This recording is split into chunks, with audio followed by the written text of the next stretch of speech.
Apa alasanmu tertarik dengan Islam? Seperti yang aku katakan, aku ingin tahu tentang budaya, tentang ide-ide. Dan di sekolahku, aku bertemu dengan seorang pria setengah Aljazair, setengah Belgia yang sepenuhnya sekuler. Sama sekali tidak mempraktekkan hal ini. Orang yang sangat baik. Aku bertemu putri mereka. Kami berteman, akrab di rumah mereka. Dan pada suatu saat aku bertanya kepada mereka, "Oh, kalian punya Al-Quran dalam bahasa Prancis? Sangat menarik bagiku. Bolehkah aku meminjamnya untuk dibaca dan mencari tahu? Karena aku belum pernah membuka Al-Quran seperti ini." Lalu, ya, bawalah ke rumahmu. Dan itu merupakan kejadian yang sangat mengejutkan. Ya, sejak pertama kali aku membaca kata-kata pertama, aku merasa, oke, ini sangat berarti.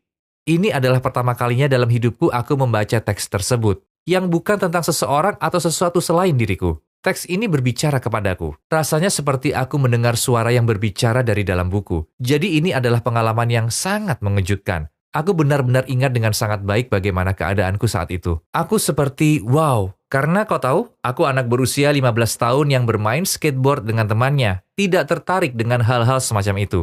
Rasanya, wow. Apa yang dikatakan dalam kitab ini adalah bukti nyata.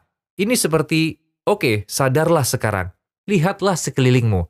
Tidakkah kau lihat? Dan ternyata memang benar. Begitulah caraku melihat dunia. Dan begitulah seharusnya aku melihat dunia. Dan begitulah seharusnya aku melihat diriku sebagai bagian dari dunia ini. Jadi seakan-akan kitab itu berbicara langsung kepadamu. Benar sekali. Allah berbicara langsung kepadamu. Benar sekali. Ketika aku melihatnya rasanya seperti, oke, ini adalah surat pribadi yang aku terima dari Tuhan. Kau tahu? Dan juga, oke, inilah Tuhan. Aku tidak pernah berpikir tentang Tuhan seperti itu. Jadi bagiku itu juga merupakan revolusi besar. Ini adalah pesan universal tentang kebenaran universal sebenarnya. Apa yang terjadi setelah itu? Aku membuka diri pada keluarga Aljazair yang duduk di sana. Oh, buku apa ini? Sungguh luar biasa. Aku pikir aku akan menjadi Muslim. Hanya dengan membaca Al-Quran?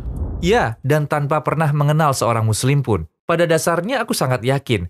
Jadi aku tidak mengenal seorang Muslim pun di sekitarku. Itu tidak masalah sama sekali. Melalui ibu dari keluarga tersebut yang memberiku buku tentang cara berdoa, 5 rukun Islam, ajaran dasar Islam. Jadi selama 2 tahun aku mempersiapkan diri untuk sekolah asrama dan aku mempraktekkan Islam sendirian. Bagaimana reaksi keluarga atau temanmu tentang hal ini? Teman-temanku tidak mengerti apa-apa. Mereka hanyalah anak-anak skateboard.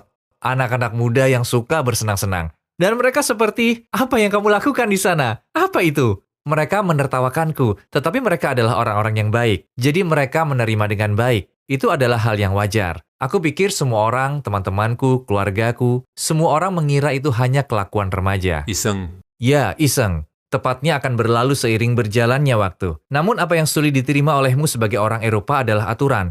Mengapa kamu harus berhenti minum alkohol? Mengapa kamu tidak boleh makan daging babi? Itu hanya daging, apa masalahnya? Mengapa kamu harus berpuasa? Itu tidak baik untuk kesehatanmu. Bagi mereka mengikuti aturan benar-benar hal yang selalu mereka lawan dan hindari. Sungguh. Jadi mengapa anak atau saudara kita memaksakan aturan-aturan itu pada dirinya sendiri? Mereka tidak mengerti.